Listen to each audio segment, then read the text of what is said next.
Hey guys, just want to make sure you all can hear me. Let me know in the chat if you guys can hear me. We're going to start real soon.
Hello, and welcome to the United Puppeteers podcast.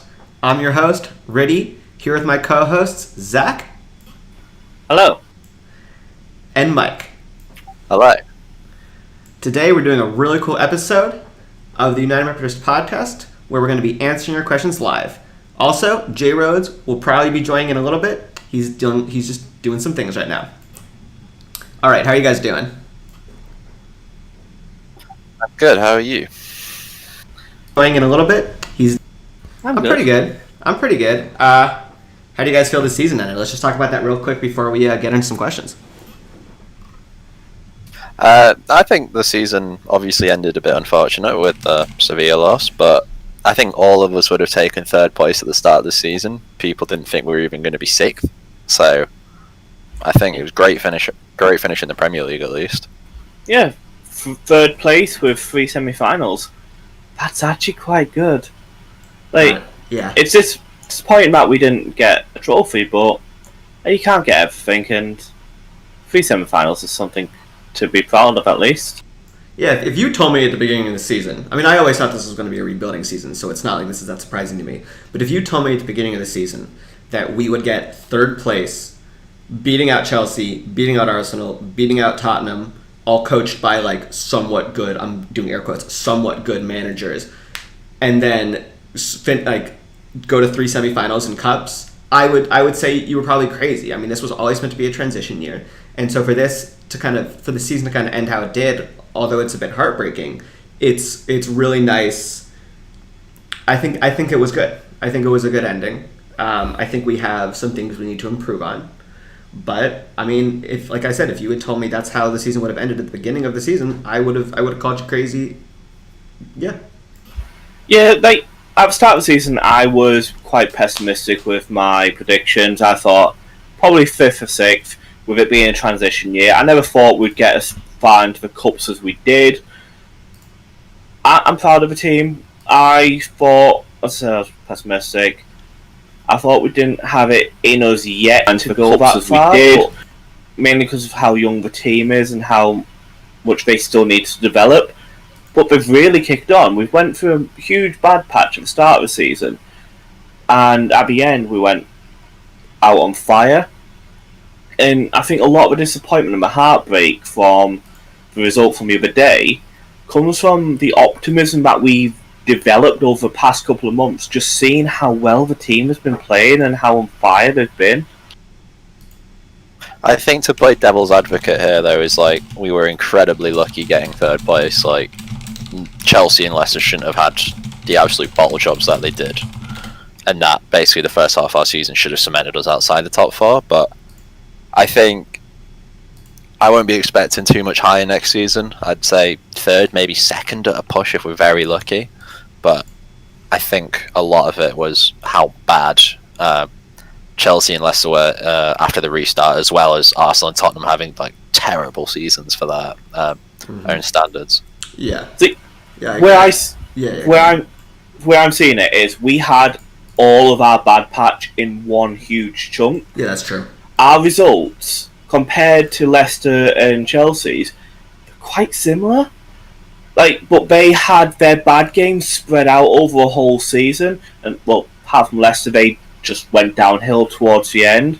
But a lot of their bad results were spread over the season, while we had most of ours right in the middle, and it felt like bad game after bad game after bad game after bad game. Then towards the end, we got good game, good game, good game, good game. While most of the time it's good game, good game, good game, bad game, good game, so on. It's just we had a mess of a season right in the middle. Yeah, I agree. But I think it's a really nice end of the season, or not a nice end of the season. I think what's going to determine kind of where I can't make a kind of like a prediction for next season until I see how this transfer window goes. And so I'm feeling optimistic about it. I feel like Ollie's kind of implementing his style, and we're getting the players we need. So I'm feeling pretty good about it. Let's see what happens. We're going to do a really nice end of the year pod, which I'll talk about after we answer all the questions. I think it's really exciting and involves all the listeners of the pod. They get to be involved in a way that I think is fun. So we'll talk about that at the end of the episode. So right now, what we're going to do is we have serious questions and fun questions. You can ask any questions you want in the chat, obviously within reason. Bunsen is going to put the ones that she thinks we should answer in the... I'm not answering one of those, though. In our little thing, and then we'll go through it. I think we'll do a serious one and then a fun one, and we'll go that. So we'll start with the first serious question, which is how do you guys feel about the unfair bashing of ITKs when it can be switched plans in the final part of a deal that they are not involved in? One of you two wants to start answering that question? So, actually, yeah, Mike, with you being an ITK, do you want to go first? Yeah, I was just going to say. If you guys forgot, Mike was in fact an ITK. I know he doesn't talk about it a lot. I know he doesn't talk about it a lot, but he was in fact ITK5. Yeah. Like Mr. Big Bird himself. Yeah, which you should listen to the podcast episode on, by the way.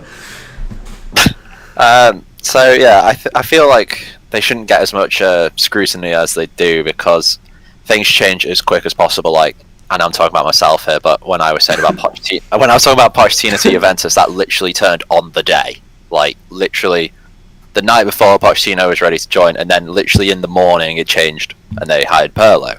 Like, it can change just like a click of the fingers. So I feel like they get a lot of scrutiny. But then again, you can always say like the ITK shouldn't be putting exact deadlines on them, because they should know that themselves. Like, I never was doing that originally. I was never putting like harsh deadlines saying, "Oh, Maguire's going to join August, whatever."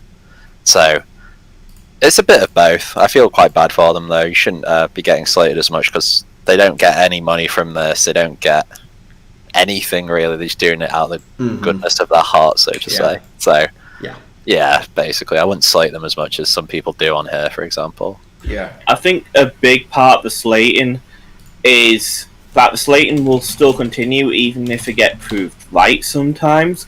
So take, for example, just before Dortmund's deadline, one of our ITK said a bid went in, and obviously the deadline passed, and everyone turned on the ITK. Then the very next day, Fabrizio Romano and Christian Falk confirmed that 2 bids had went in, basically confirming exactly what our ITKs had said. Yet a lot of time back gets ignored just to keep up the narrative that, they're not getting anything right, they're all frauds and that. When it isn't the case, things change. So to them, that bid went in. They don't know what that's done for them. That's done for where they work. Things change, and after that happens, they can't say, "Oh, Woodward's gonna go and do a Woodward and do exactly what he did for Bruno," which is what that Harris guy had said he'd done. They can't control anything after what passes their desks or what passes out of their sources' desks. So a lot of it isn't them lying. Things change. Things can change within minutes. It can change within hours. It can change within days. There's only, unless you work on United's board, unless you sit there, or unless you're Woodward yourself, you cannot be 100% all the time. Hell, not even Mike's 100% all the time, and even though he tries to say he is. 95, I'll give you. Yeah. I think those are a really good synopsis of kind of the limits of an ITK's information. So I'm not gonna go on about it. I think it's pretty obvious, what the limits of each ITK kind of, where their info ends being reliable in a transfer. So we're gonna move on to a fun question. Maybe fun. Favorite fruit, I guess. I'll go first. I like peaches. Wow, you must be a big Simon Peach fan. I'm a fan of kiwis. I love them. Obviously you get the herb. I also like New Zealanders.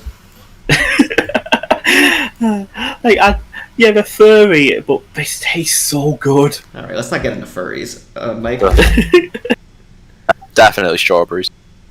Yeah, that's a good one. Okay, okay. This is. So I don't know. This may be a question. We'll decide. So we may wait for some of these questions until J Rhodes gets on. But I think maybe we can shine a good light on this. So, what is the normal transfer process, and what is the most complicated part? Which one of you guys wants to kind of take the start on this one? So, just to cover the most complicated part, the reason I'm starting with this is because there's a massive misconception about how bids are made, mainly due to FIFA and FM and all that. So, negotiations aren't a 5-minute, we want to pay this, yeah, we'll take it, it's done.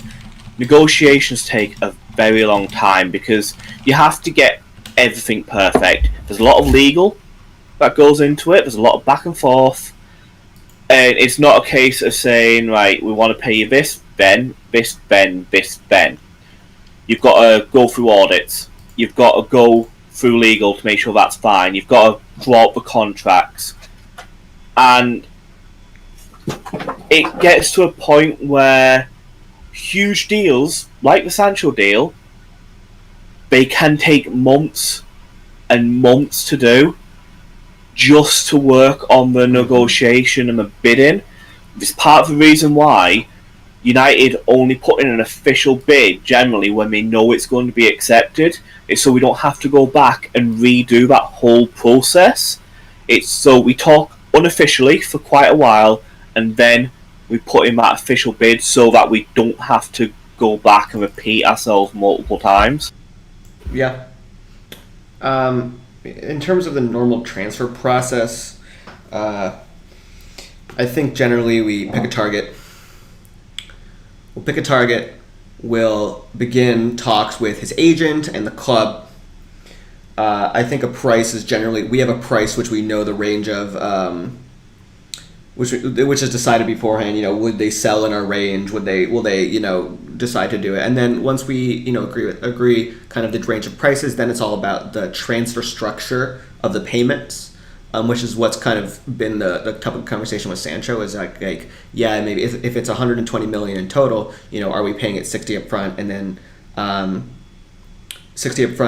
60 over the course of a couple of years, and then at that point it's a lot of media stuff, and then we put the bid in. So I think maybe we'll wait fully for the normal transfer process stuff for when J-Reds gets here, unless Mike, do you have anything else to contribute?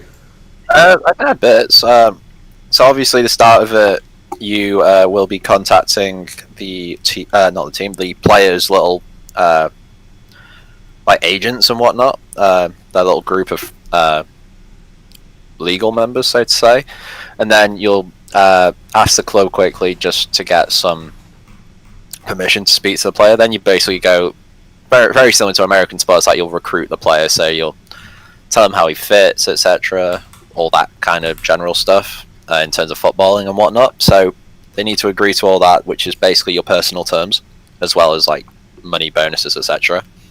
And then you go back to the selling club, negotiate that out, and then you agree everything medical, etc. So it's a bit different to what we're regularly taught on video games and stuff, but it's not that complicated. Like, it is a bit, but it's not really, really long. And thank you. I meant entourage at the start. Completely forgot the word. It's okay. All right. Let's move on to a fun question. What is your favorite United memory? I'll go first. I'd say either the 08 Champions League final, because I was too young to remember the 99 final. I was only 4 or 5, so I remember the incredible 08 final night. That was just something completely different and just incredible. And I'd probably say Van Persie's volley. That's a good one. All right. For me, it's one of two. It's either 99 final when I was 6 and I saw my brother crying after Solskjaer's goal. That is quite up there. But I've actually got a moment from this season that really kind of topped everything, because I truly saw just how much the club loves, how match-going fans love Ollie. I was at the Tottenham game around Christmas, straight after we beat City, and just walking out of there with everyone singing his name. Like, my throat was messed up for days after that, and I just had such a buzz I've not felt in a long time for the club. Mm-hmm. It was something special. It made me fall deeper in love with a club I've loved since I was like a child. So it was just amazing. Yeah, I'd have to say this is going to be weird, but so obviously I'm American. I don't know if you guys can tell, but so I've been to only a handful of United games, but I did go to the FA Cup semi-final against Tottenham a few years back at Wembley, and that was just incredible. It was just, I know it's not like a big Rooney winner against City, but for me personally, just being there in the crowd, singing the chants, being around the fans for some of the first time, was just absolutely it made me wish I could be closer to Old Trafford and things like that. All right, let me see what's next. I'm gonna save some of these questions until J-Rods gets on. But if this whole transfer window goes tits up, should we stop acting like we figured out how all the media stuff works? No. To put it simply, I don't think we should. It's been literally the same little outline now for 2-3 years. Mm-hmm. So I don't think anything's really changed. I think Sancho is definitely going to happen, and we're just taking our time like we did with Maguire last year, and even Wan-Bissaka to an extent. Like, this is what happens with United. We're very, very slow and quite dumb to an extent in regards to doing all this, I think. So I Yeah, do think we have got it worked out. yeah. United are very predictable of how they do things in the media. Has this deal probably stretched that a bit? Most definitely. I don't think things are working the exact same schedule they normally do, but the reasons behind that probably can't tell you. Like, BVB, they like to do the whole media shenanigans as well. So when you put two clubs that love their media shenanigans together, you're going to get an extended saga. I don't think judging our knowledge on the media and how they stand based on this is the right way to go. Other smaller dealings is definitely where it should be judged. As Mike said, Maguire was also a bit of an extended saga. He was a record signing for a centre back at the time. So yeah, that's going to be extended. But our basic deals, our basic signings all follow the same pattern. Just some get a little bit stretched out. Yeah, I agree. I think I don't think the deals are going to go tits up anyway, so I think this is kind of maybe a moot point. But the whole point of being a Muppet is just like taking our lumps and moving on. This sometimes happens in deals. Who would have thought we would have survived De Ligt? Who would have thought we would have survived Rabiot or like whatever? So I think it's unfair to say like, oh, let's just all can this and move on. So yeah, I'm not no. Indiscretion very simply no. Okay. I am gonna do a face reveal. I'll answer this question quickly. I'll do a face reveal when we sign Sancho and release the theory. So that is that question answered. Mike, what do you think about Macclesfield being relegated to the same league? I can't say these names. Can someone say It's the these same names? league as Altrincham. Thank you. I'm pretty sure Alex answered that question. He asked that question, sorry. Absolutely over the moon, because fuck Macclesfield Town. They're terrible employers, and yeah, I'm glad that they keep dropping down. Hopefully they become a semi-pro team. Definitely not bitter.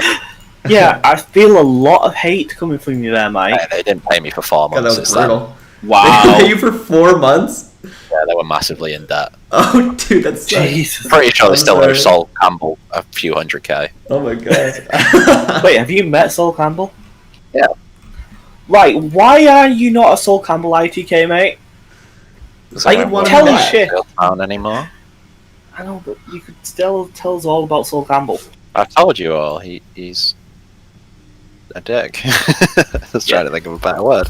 If anyone wants to throw in a Campbell question, please feel free. We'll turn this into a Sol Campbell podcast now. Well, maybe not. But okay. How many wins do I have on Fall Guys? I have 1. It was beautiful. I allowed him. Oh, get out of here. I was playing with Mike and Sal, and I think Zach, were you in that game? Or was it Ollie? No, it was Ollie. No, I was off. Yeah, so I have 1 win, and I'm still riding that high, even That to was this so lucky. day. Oh, get out of here. I allowed him to win it. All right. Who do you think will be United's first major transfer? Sancho? I agree. Yeah, Sancho. Yeah. Yeah, I don't it's- think yeah. we're really going after anyone first, are we? Although honestly, that like muppetry about Grealish being on a plane is making me kind of like, what's going on with that? Like that's just so coincident. Like that can't be a coincidence. Yeah. It's weird, but he likes going out in Manchester. I would not be surprised if he just flew to Manchester to have 1 piss up there before going back home. It's Grealish. It wouldn't surprise me in any way, shape, or form. Yeah. Are you telling me that Filip Stefanovic is not a major signing? How rude. Of course he is. Yeah, he's a major signing. Or Mark Urado, even? Like, come Yeah. on. Yeah. Yeah. Well, I mean, I think if we're wrong, I guess Stefanovic is technically our first major signing, but I don't think That doesn't count. So it's that's like saying last year Dylan Hogewerf, which I probably butchered that. I apologize to all the people from the Netherlands. I don't think you're gonna have to apologize to Bear. Yeah, I apologize to one of our moderators. But he didn't really count as our first major signing of the summer, even though I know people are jumping on that as just like a sign of hope. But whatever. Okay, another question. Yeah. Okay, how many signings do you think we will make? Mike? Okay. I'd say 3. 3? Should I say what? Just players or positions? No, say what positions. Yeah, go. We say what positions. Okay. Well, obviously Sancho. Like, I'm pretty sure we all think that's basically going to be done. I think we'll end up with some form of creative midfielder. It's looking likely it's going to be Grealish, but if not, I think we'll go to someone else, maybe that Houssem Aouar from Lyon, or like there's obviously Van der Beek who we've been linked to. If not, then maybe someone just completely left field.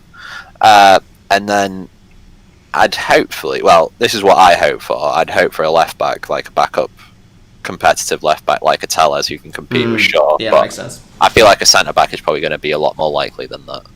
Yeah. Zach? Minimum 2 with Sales 3. Right wing, see Sancho. Then, as Mike said, a creative midfielder, just so Bruno can have a rest. Lingard and Pereira, they both look to be on the out, so we're going to need some sort of cover there. And frankly, as much as I love Mana, he's not got the legs for it anymore. Not for covering the Prem anyway. So I think definitely a creative midfielder will be on the top of the list after Sancho. After that, a third one, probably going to be a centre-back if we can get rid of Smalling and Jones and Rojo. Because of why there's no point getting a centre-back in when he's still got 8 on the books. So yeah, I'm gonna go on a limb and say 4, just because I want to disagree. I'm gonna go with Sancho. I'm gonna go with attacking midfield player, most likely Grealish. A center back backup, maybe like the guy from Monaco, and then I'll say either I don't think it's gonna be a striker, but maybe a striker or a left back. So yeah, that's that. If you could. I don't know that. Okay, if you could be a tree, which type of tree would you be? Wow. I did not ask this question. An oak. I don't know like any trees. I'm gonna go with oak as well. I'm gonna say mahogany, or maybe like a maple tree, because like then I could provide some maple syrup. I'd be a redwood because I'm tall as fuck in it. Yeah, Mike is 6'4". I don't know what that is in European. That is European. Whatever it is in metric. Whatever, man.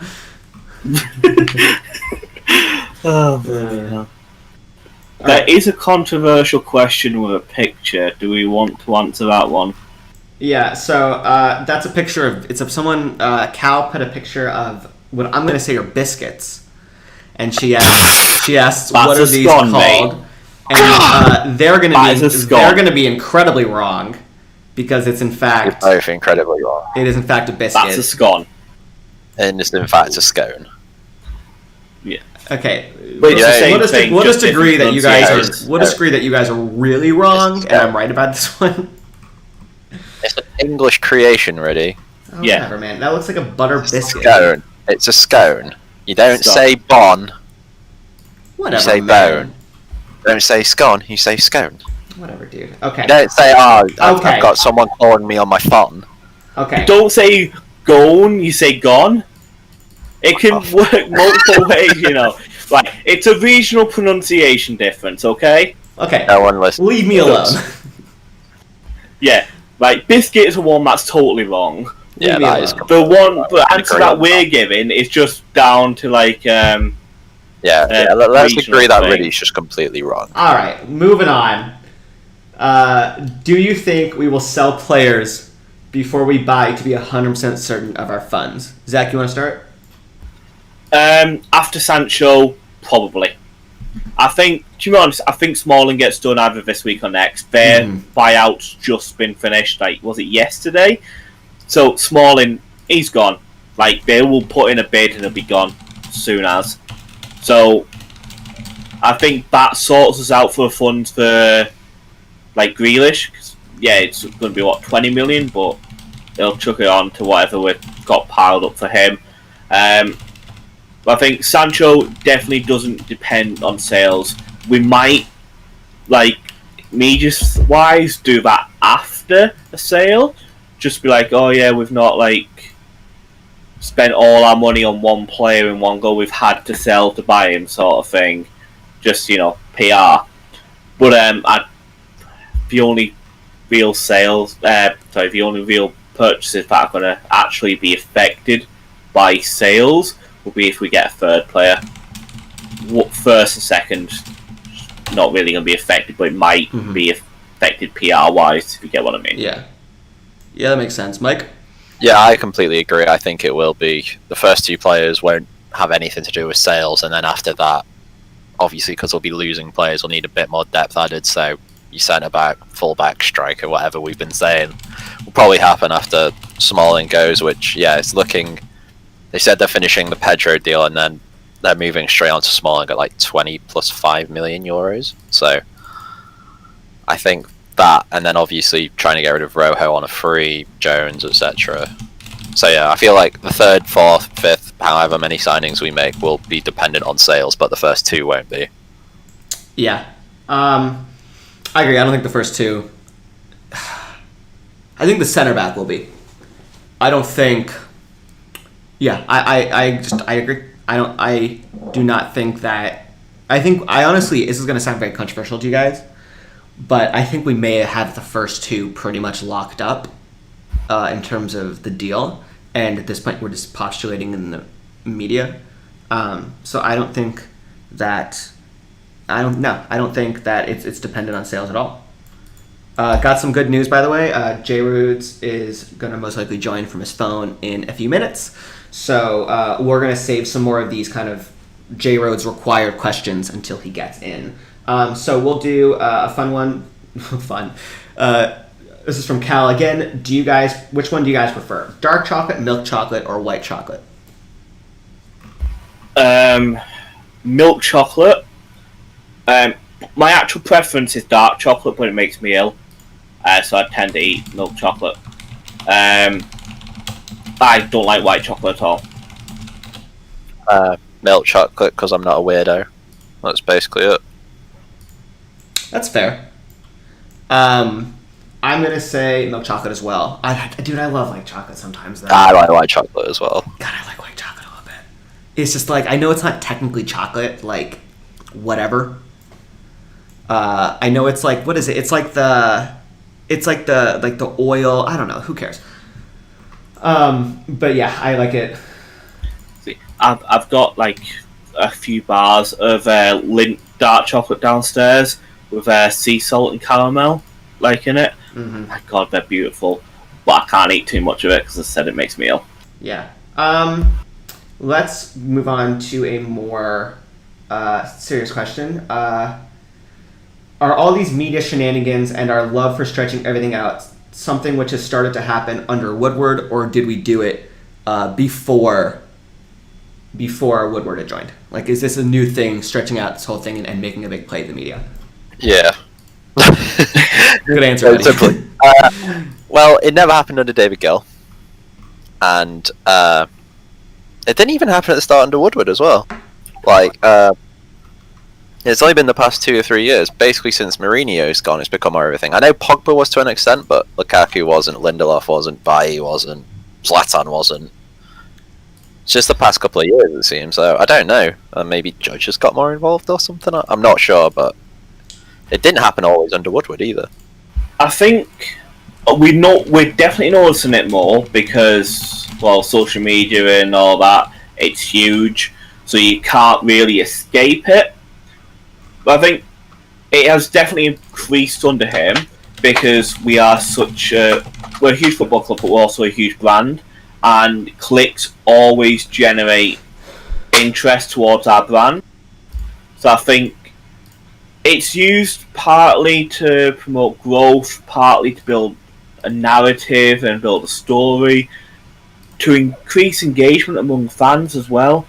Like, there's not really such a thing as bad engagement on your accounts. So, say all the people going on to the United Twitter and just constantly, they might be slagging off the club, they might be saying things that the club doesn't really want to hear, but it's still engagement, it's still promoting the brand, it's still promoting that account, and it's increasing that engagement, which is exactly what they want. So building up a narrative, whether negative or positive, is something that the club will want. It sounds stupid, but narrative is narrative, engagement is engagement. Mm-hmm. Yeah. I think some of it's engagement. I think some of it is really kind of fitting the narrative to future deals. I think a lot of it's future deals. That's something that J Rose has talked about a couple of times, and we've talked about on the pod before, is that a lot of times, like, this media stuff it's not about today. It's about the next deal and the next deal and the next deal, and, you know, letting clubs know that, you know, we're not going to get pushed around and all this other stuff. It's also about the media in that country. So, like, Dortmund doesn't want to look exactly like a easily pushed around selling club. Like, I know that's their reputation. People call them betas, and people, you know, make jokes about if they've asked Dortmund or if they've asked Bayern for permissions to do that. But a lot of times, like, they don't want to look like that to their fans in Germany and into the German media and to fans of other German clubs. So that's what Germany wants to do, or that's what Dortmund wants to do for Germany. What United wants to do is not look like they're going to get pushed around by selling clubs, which I think we do a lot. So sometimes what you'll see from once a deal is concluded has happened in, for example, the Maguire deal, is that they'll say Maguire was sold for 80 million, when in reality the actual fee for Maguire was probably closer to 65, because that's you know, installments and everything else. So it's all about just kind of positioning the narrative around for future deals and for fans in their country and for other clubs in their country. We'll go to another question. Why don't we do our business early on?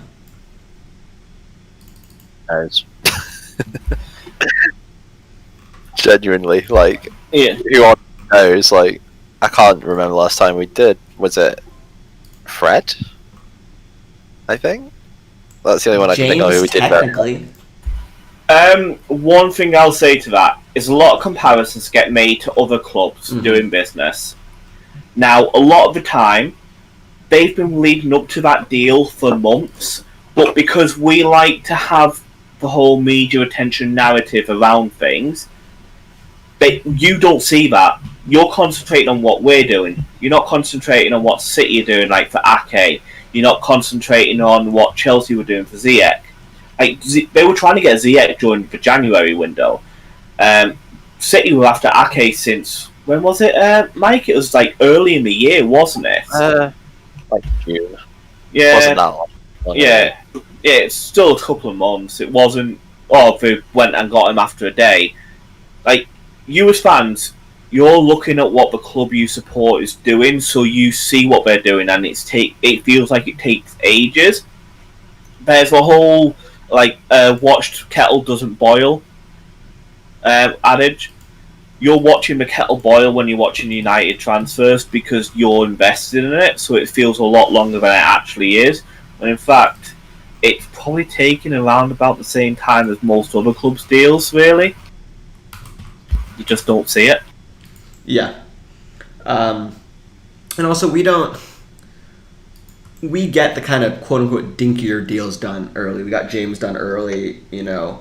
We get those deals done, but when you're you know, trying to buy one of a Premier League club's most important players, you know, for example, Grealish, like, that's not an easy deal. That's not, let's walk up to Aston Villa, you know, throw some money on the table and say, like, hey, Grealish, give me and then they say, okay, yes, Lord Manchester United, yes, Lord Edward, and then the deal is done. Like this is a team's captain and probably most important player who basically kept them in the Premier League. Like these deals are not easy. This isn't Nathan Ake and Traore. Like those are like $25 million. Those are like $25 million players for the most part. Or sorry, £25 million players. So we don't really do those small deals, and the deals when we do them, they do get done fairly fast. But like Sancho's like a £100 million deal. Like you can't just like that's not gonna be quick. You know what I mean? So I think while I would absolutely love to not be sitting here on August 18th and wondering when we're going to announce Sancho, even though our ITKs have all said that he signed, that's just kind of the way life is, being a United fan. Here we go. Let's do a fun one while we wait for Jay Rhodes. Welcome Jay Rhodes. Did you not hear the ping? I did not hear the ping. No, I have those turned off. Everyone say hi to Jay Rhodes. What's happening, guys? Hello. Rhodes, what do you think about why our business isn't done early on? Oh, yeah. Let's talk about that. Maybe sometime during this recording we can also give away our theory to the people who want to Did you want to do that now? I said we weren't going to do that until I did a face reveal. You just want to be the one who says it, really. No, I don't want to be the one who says it, dude. Jay Rhodes came up with it. Why would I be the one who said it? Clout. I mean, that's true, Gritty.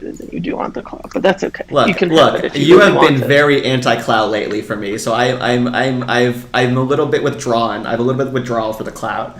I've been anti-clout for everyone. I know what you've been doing. I've been trying to recommend a low profile. Yeah. So why don't we let chat decide if they want the theory now? Or do you want it during I'm not doing a face reveal now. Yeah, we can't do a face reveal. We've got no camera set up. So. Well, I do, but that's not the point. Let's leave the face reveal for the next one then. Yeah, everyone will want to come in for that and watch it, right? Why don't we go through some of the questions? Or do you want to do the theory now? I mean, it sounds like they want the theory. Well, I think it's relevant to why it's taking so long. Okay. I guess I would say. So maybe it's worth mentioning. Let me go find it because we wrote it out, right? There was 14 steps. It's pinned in boardroom. Yeah. All right. There's 14 steps to this. Yeah. To this theory. Let me put this. Let me just explain real quick what this is. The whole point of the theory is basically how Ed Woodward gets deals done while convincing the board. It's all about why things are done in the media in order to convince the board to basically let us sign a player. Mm-hmm. Yeah, and people have asked many times, and obviously one of the things I find that is the most applicable about our Muppetry in general is not just the ITK info, but the reading of the media is, I think, almost just as much what the Muppeteers and all of this is about than ITK information, because you can almost learn from what we've seen. You can almost find out everything you need to know by watching how the story is going. When you see negativity of a certain type, when you see stories of a certain type. But there's always been questions about why do we do things this way? Is it literally just for, some people think it's just for media clicks, but honestly that doesn't make sense to me personally. Because as a business person that Ed Woodward would be, you'd also know that clicks don't really make you any money. Nothing significant. And, as big as football Twitter can be, it's not that big. You're talking about views and clicks and things in the millions, when the fan base that Woodward considers to be United's, I think in the last measure was something like 1 billion, which is orders of magnitude, or the exposure that it has, which is orders of magnitude larger than what you just see on football Twitter, right? And so, people have suggested things like that a lot, that it's just for the clicks and just for Twitter views and all of that, but it really doesn't make that much sense, honestly. I mean, it doesn't add up from a financial standpoint, which is where Woodward is best. So So let's look at our theory, and it'll kind of explain the timeline that I believe things are at the moment as to Sancho, and also why, it seems like we work on one deal at a time. So number one, this is sort of the timeline of how any major deal gets done for United. Like any major deal, and like Reddy was just saying, the smaller ones probably not this way. The smaller ones are going to be different, and we can just go get them done. But that'll be explained in here as well, because one thing to bear in mind that I've been told, not just by ITKs, but there's been stories out there in the media at times that have hinted at it, is the way that United's board budget is they set aside positional budgets. It's not player budgets, it's positional budgets. And then they also have a department that determines a player's value and compare it. And so when they're setting aside these budgets, if players don't fit within the budgets, they have to make them fit within the budget in order to get the deal done. Or if so a player has to fit within two different budgets. Let's say they set aside 50 million for a striker, and the striker they've identified that they want is priced at 60 million, and their other team has identified the value of the striker at 45 million. Well, there's going to be an issue there because he doesn't qualify under both circumstances for the budgeting that they've set up. And so then that deal is going to take some work to get done. So let's say that happens. How do they get the deal done? So number one is a target is identified. Someone is located that we want through scouting, through coaching, through I would say the council that we have with Bout and Ollie and our scouts and all of that, right? And we know that in, for instance, with Jadon Sancho, that's one who has been identified. And if you take that one, then that's somebody they've located. So what do? They go and they scout more. If you look back in January with Bruno, we had him on a list last summer. And this would also explain why that deal didn't get done. And then in January, Phelan and Ollie actually went and scouted him again, right?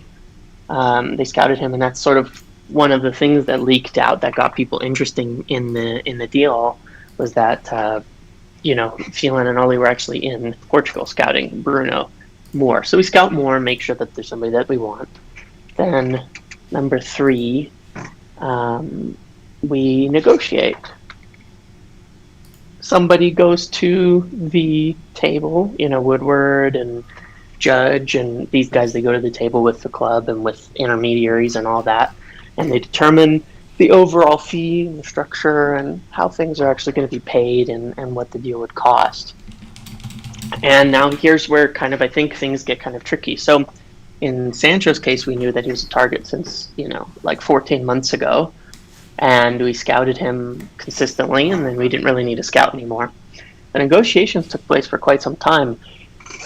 These conclude when these negotiations finish, which was likely back in July, end of July, when the ITKs said that they had concluded and we agreed a fee and all of that.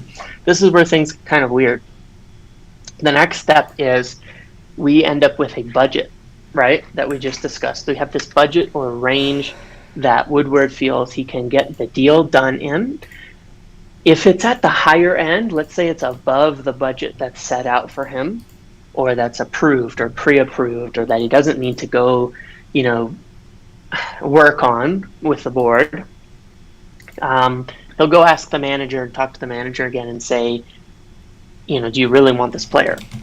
Because I'm going to get this whole thing going. I'm going to get this whole plan going to get this player in, but I need to be sure that you actually want him, or do you actually want somebody else, or there are alternatives if we can't get this done, or is this you have to have this guy? Think with Wan-Bissaka, think with Harry Maguire, and think with Bruno in January. We didn't have alternates. We tried for Grealish in January, I think, as an alternate to Bruno, and it was a complete non-starter. So Bruno was our only choice, and Maguire was our only choice for the type of player that was wanted. So if that step completes, that step goes through, then really the game kind of begins. If there's any doubts, he probably tries to negotiate things a bit lower, and before moving ahead, make sure that personal terms are reasonable and all that, if there's any doubts. But if there is no doubt, as would be the case with Sancho, then the spin kind of begins, right? So we start getting briefs about how the cost is too high. This happened almost 2 weeks ago now. In the beginning of August, we got the big brief that the cost was too high, that it wasn't going to work. Then they submit a low bid, okay? So now, why would they do this? Because we actually saw this with Wan-Bissaka, with Maguire, with Bruno, and with now with Sancho, and it's not usually that reported. It's actually kept kind of quiet, which is interesting. But what happens is we submit a bid we know won't be accepted. And that bid is probably the bid that's in the range that the board has given approval for. So in Maguire's case, it was something like 65 million, 60 million, 70 million. In Wan-Bissaka's case, it was something like, 35 plus 5. It was somewhere around 40. In Bruno's case, we bid something like 45 plus 10. None of those would be acceptable to the other party, and we would know that. And people say, why do we submit lower bids that we know aren't going to be accepted? Again, it would be stupid. And much as people might say this, Ed Woodward is not stupid. He's actually very talented as a business person, but you don't get to the position he's in by being stupid. And this is money. This isn't football. This is money. This is sales. This is purchasing. This is negotiating. And so there has to be a reason for that, a purpose for doing that, for making that lower bid. And the answer is pretty simple. He submits a bid that's too low.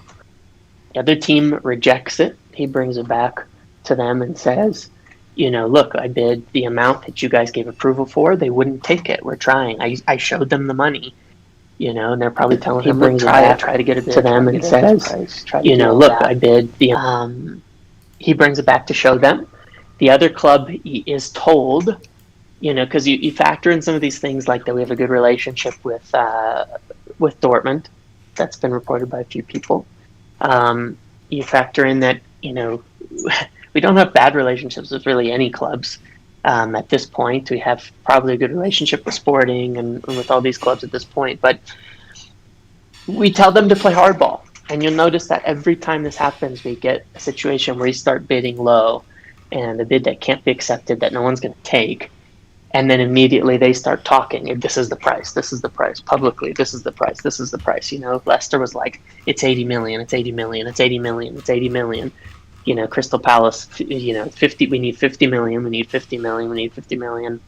And Sporting's case is the same thing. You get all the stories. You pay 70 or we're keeping them. You pay 70 or we're keeping them.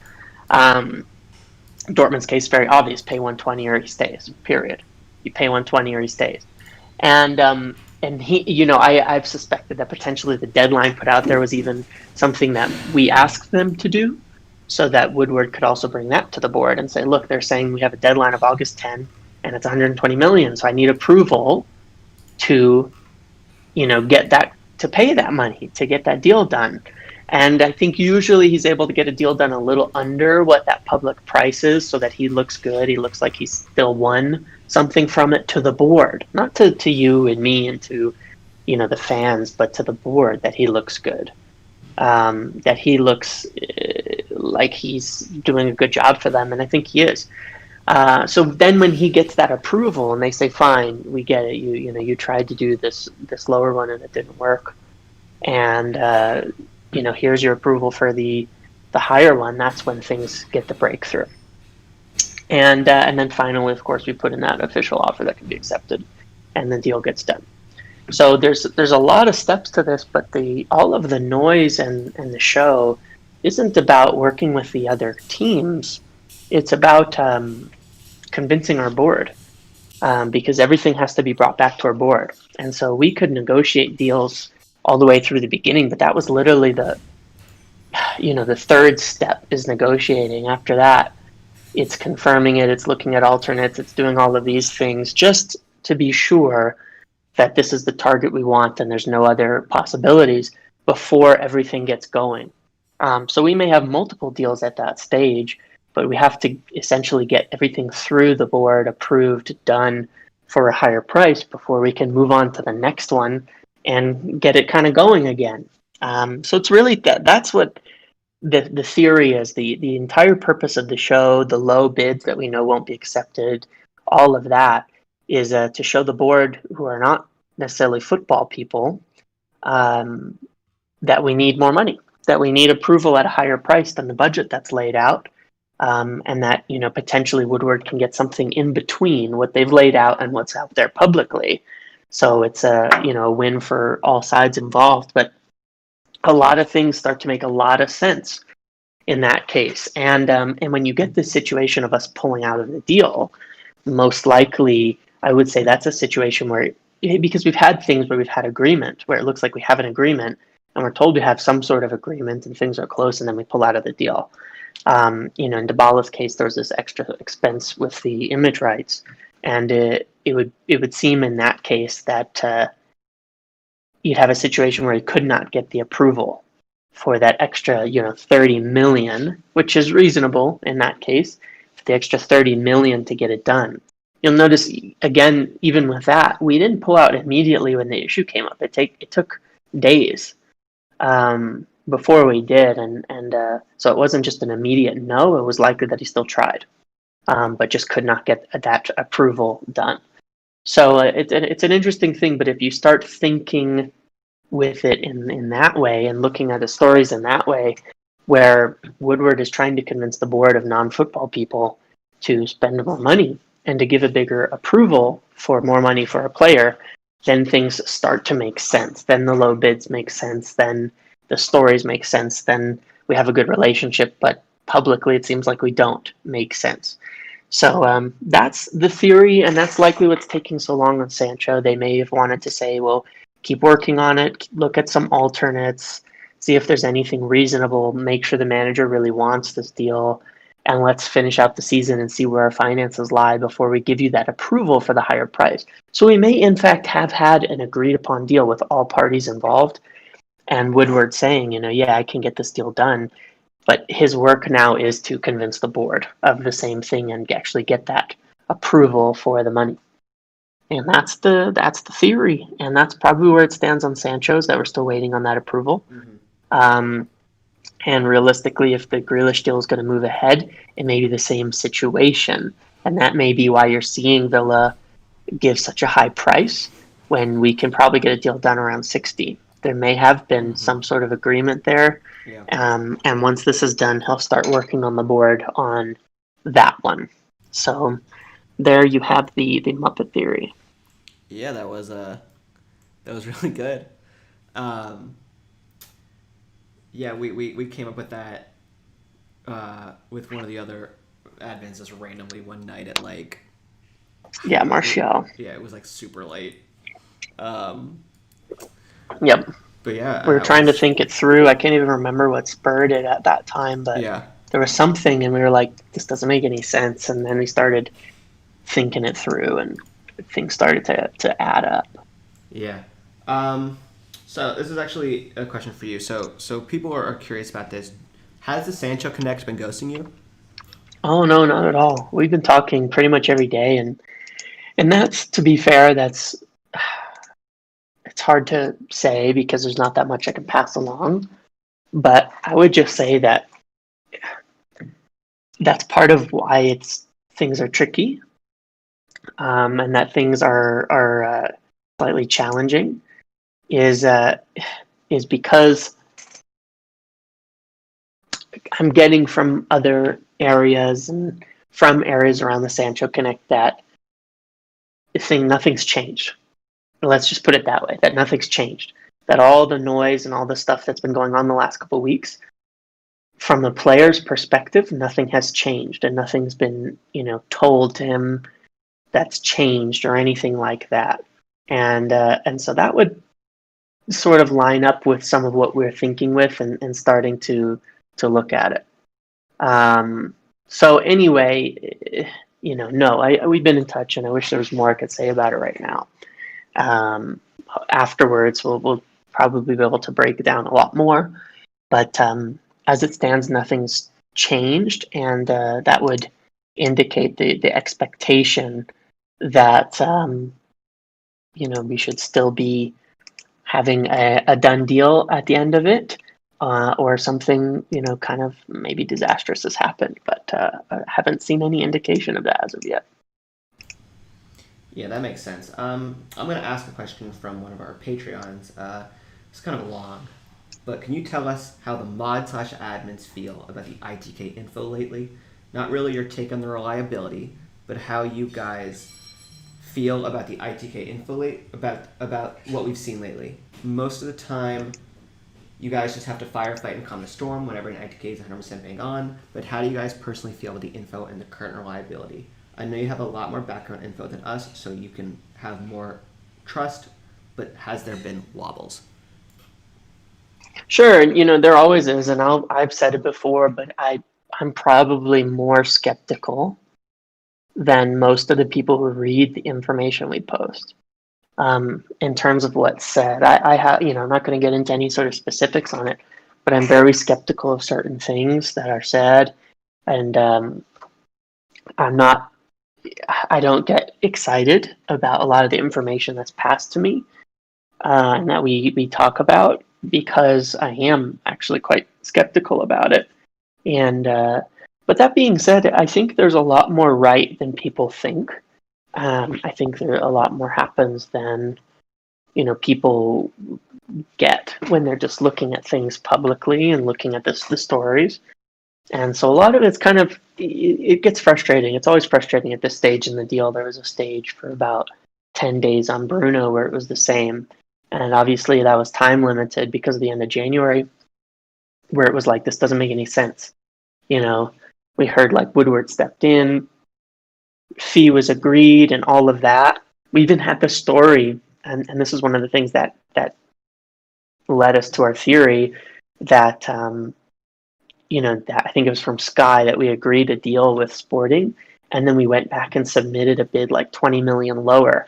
And it seems so stupid to do something like that, but it also aligns with our theory. But regardless, we see things like that, and they tend to like leak out from random areas. And a lot of the ITK info, it's hard to get people to look at it as a whole, and say, just because something isn't said or something isn't proven or even the opposite is said out there doesn't mean it isn't true, doesn't mean it hasn't happened, and it doesn't mean that things don't change. Like, for example, we have Mike in here, Big Bird, right? And as he likes to point out, we were talking about Harry Maguire in May last year. We had talked to him about personal terms and told him we were going to pursue him.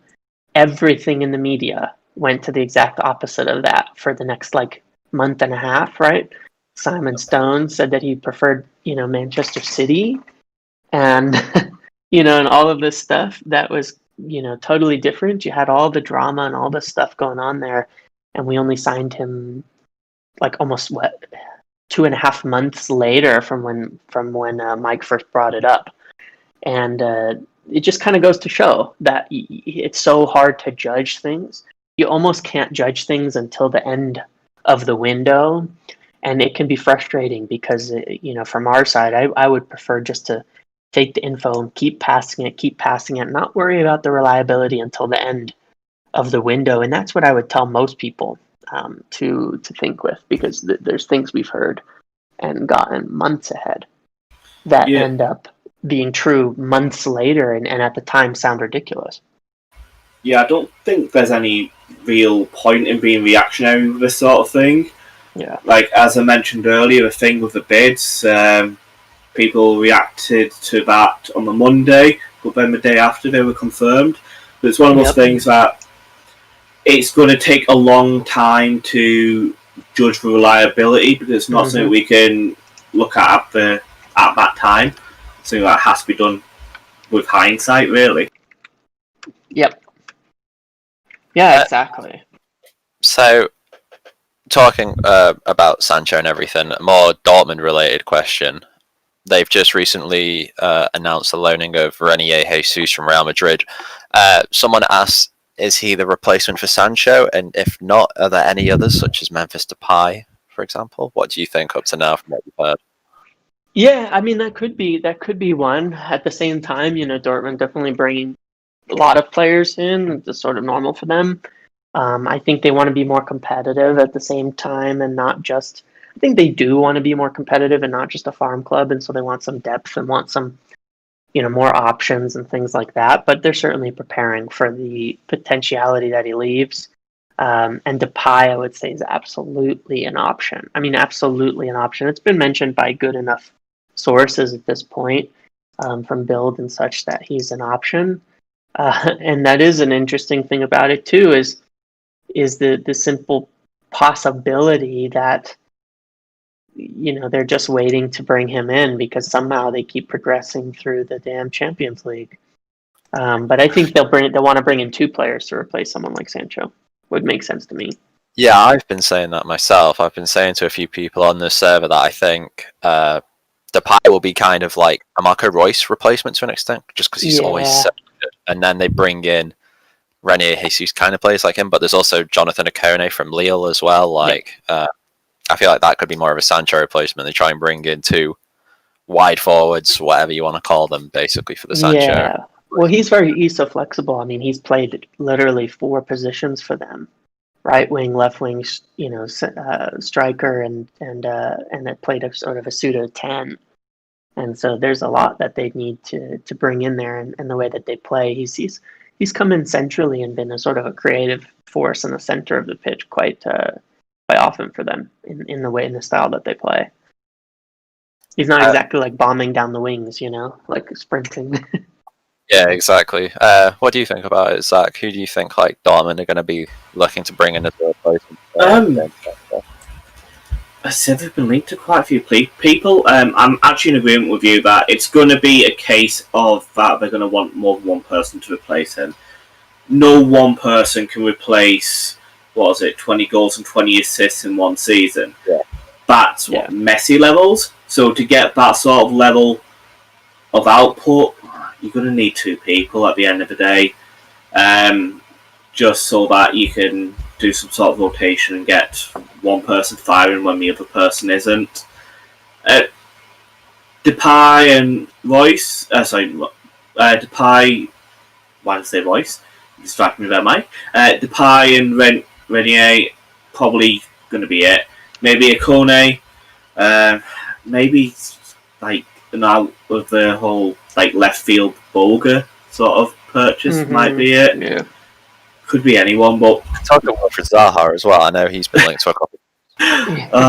Imagine if I'm not sure about that one.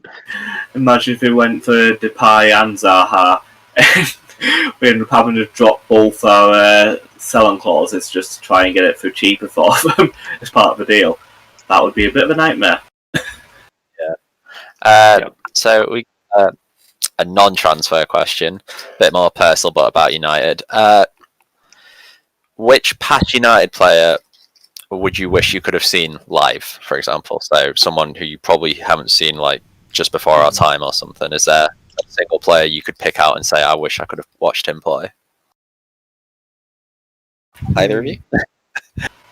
And by live, are we talking on TV as well or in person? I think it's in person. Yeah, that you could have just seen. I mean, if it was live, I would say George Best would be clear for me. Yeah, he's actually one of the examples given on the question. Yeah. One of the I've other seen examples, a lot of the other players, at least on TV. Yeah, one of the other examples is actually one I'd love to have seen, especially considering the hype that's around him. Duncan Edwards. He was said to be one of the greatest talents to come out of England, and obviously that was cut short. I'd love to have seen what he was actually like. I think that would have been amazing. I'm going to go really football hipstery when I answer this, and I'm going to say Nobby Stiles, because he was the original defensive midfielder. He was Roy Keane before Roy Keane, but even more aggressive. So I would have loved to just seen him just absolutely go at it. in the current football, how it's played, like he'd be incredible right now, I think. And he was obviously huge for us in '68 as well as the '66 World Cup for England as well. So he would have been really cool to see like him just fully go in on people, like incredible tackler, very physical. But I've never like watched him live or anything. Yeah, that would have been amazing. Next question. I thought Ruddy was back to answer. No. No, he said, "JK, I'll be right back. Hold down the fort." Okay. Anyway, then I thought he was going to be back. Any Donny van de Beek news, Rhodes? Been some rumors about Barcelona, so obviously because of the Koeman hiring any second now. I mean, that makes sense to me. Certainly,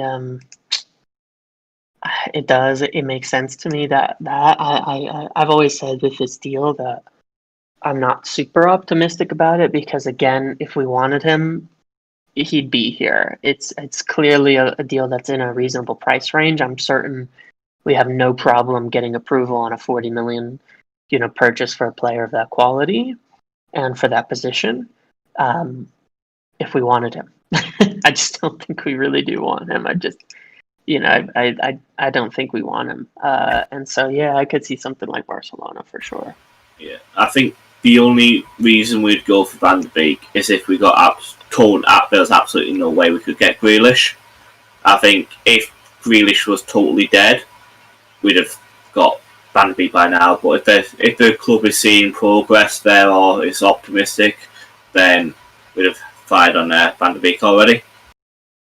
Yeah, definitely, I think the same. Koeman loves him for the German national team, so I feel like he'd be a good fit there, especially because their midfield is very lacking outside of Frankie de Jong. Dutch, not Deutsch. Yeah, you said German. Dutch.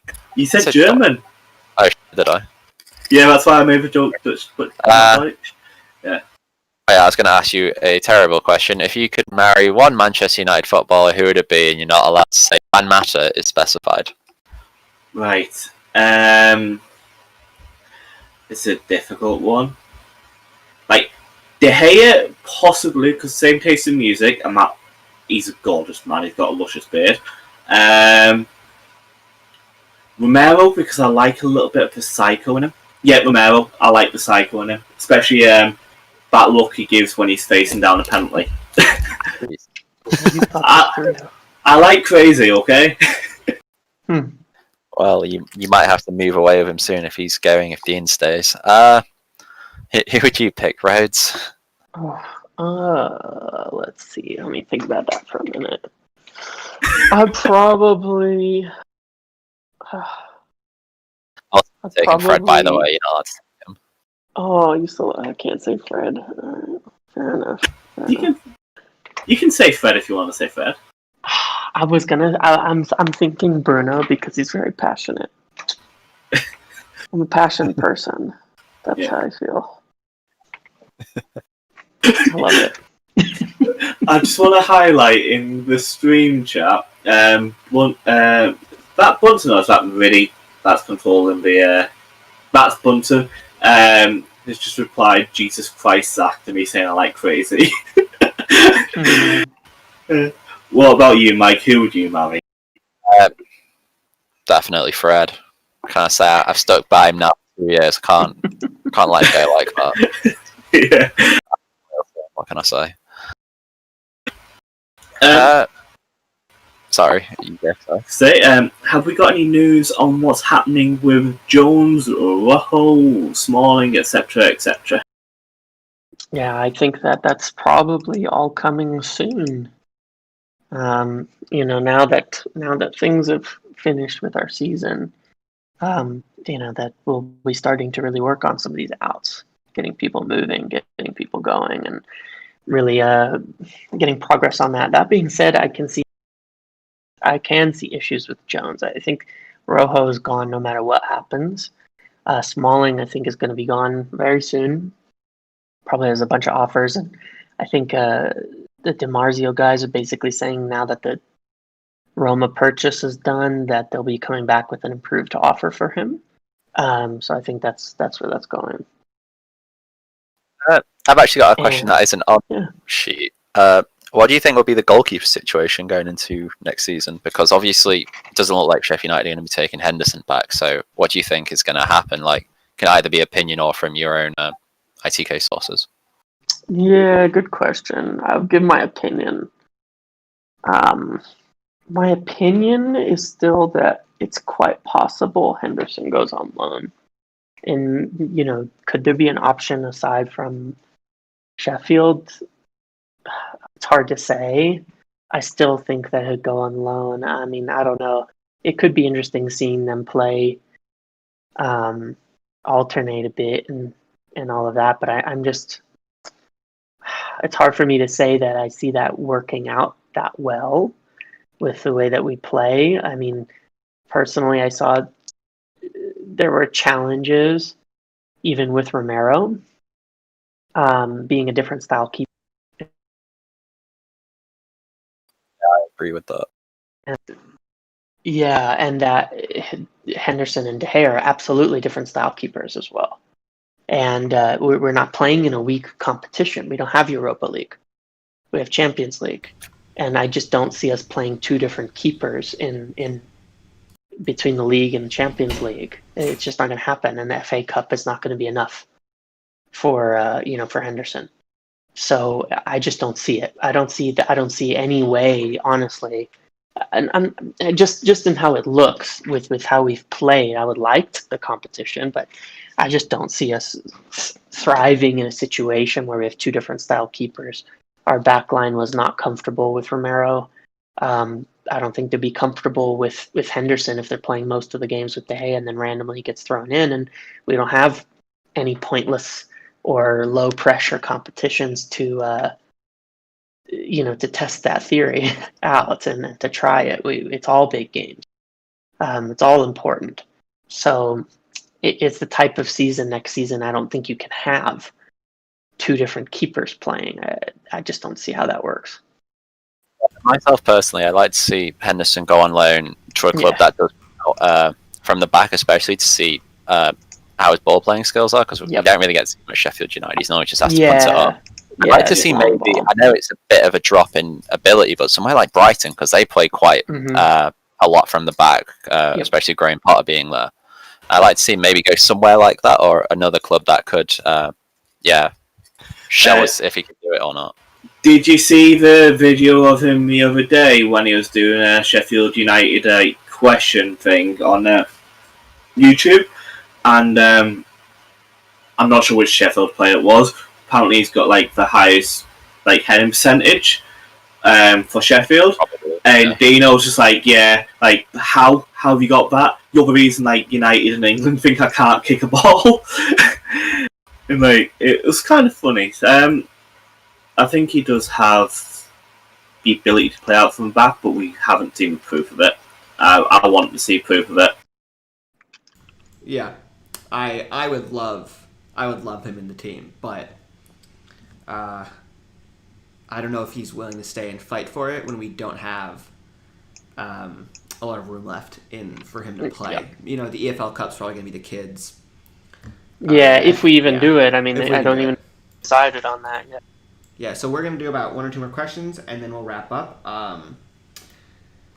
Do you want to do the two about the Sancho combo questions, or do you want to do the personal expectations? I think most of us, apart from Morty, have basically said our personal expectations. Yeah. So I think it's important that needs to come up there. Why don't we do the one about, is there any news on finding clubs for Jones and Rojo, etc.? We've just asked that. Okay. Well, we just talked about that. Sorry. We've just asked that. I just stepped away from 2 seconds. Someone didn't cross it out. It's just been crossed out as we speak. Yeah, let's do question 5, which is a Sancho combo, and end with 2 quick silly ones. Okay. Yeah. So basically, they want opinions from each of the 4 of us. Who will be the Sancho target replacement if the deal with BBB is off, and how confident we are that the deal is happening. I'll go first. I don't even think there's going to be a replacement because I think it's all posturing. But I would give the Sancho deal being done about a 90% on my end. I think it's pretty much done from everything I've seen from the media, ITKs, and from just this classic like media cycle we always talk about. I'm feeling good about it. But if there was a replacement, honestly, I'd like to buy Depay. I'd like to bring Memphis back. Left wing, though, man. We need a right winger. I play would, both. I would keep my confidence in the 90-95% range as well, like I've always said. But actually, I think if there's a backup, it would be Ousmane Dembele on a loan with an option, because Barca are desperate for money, and he's a hell of a talent. If we can keep him healthy, I think we would get a loan and another player if Sancho didn't work out. I think we'd get a striker. I think we'd go for someone like maybe both of the Dembeles. If we didn't get Sancho, get Moussa Dembele and get Ousmane on a loan with an option to buy. I think that's actually a very much a possibility if it were to fall through. I think it's so likely that I'm just going to say who I'd personally want, and I'd obviously want the Bournemouth legend, that is David Brooks, because he can also play on the right, and that's basically it. And that's how confident I am that Sancho will be a United player in the next couple of months. There you go. Honestly, I'm probably at 95% as well. I'm proud to say I've not had a single wobble. I think it's going to happen. It'll take some serious screw up or another natural disaster to possibly throw the deal off, in my eyes. Replacement, you know what? I actually agree with Mike. I like David Brooks. Like, he's a good player. He's a good player playing in a shit team, to put it the nice way. So, yeah, I wouldn't mind him. Maybe getting a striker as well. As I said, you're not getting Sancho's output from one player, and if we want that sort of output, we're going to need two. So, yeah, get Brooks and get a striker, and I'll be happy. All right. I think this next central question is basically kind of the same thing, but the concept is like what wild thing you'd rather do if he is a United player by the end of the window. Like how confident you are that if he doesn't sign, I'll do this. Yeah, Jesse Lingard. I don't know how to answer it, honestly. If he doesn't sign, I will make my Discord account an Andreas Pereira fan account for the rest of the entirety of the 2020-2021 season, and so will Jay Rhodes. I'll buy a 2021 United home coat of Anthony Martial on the back. Oh, right. Why is that? I will untransfer Ban Socks. That's fair. If Sancho doesn't come, I will untransfer Ban Socks. I'll transfer Ben myself if he doesn't come. That's a good one. That's a good one. That's a good one. Yeah. Okay, let's just do two silly ones, and then I think that's it. Cool. I'll ask Novas. Would you rather fight one horse-sized duck or 100 duck-sized horses? One horse-sized duck. No ducks are vicious. 100 horse-sized ducks. 100 duck-sized horses. Zach. Yeah. Socks is asking us to answer this question.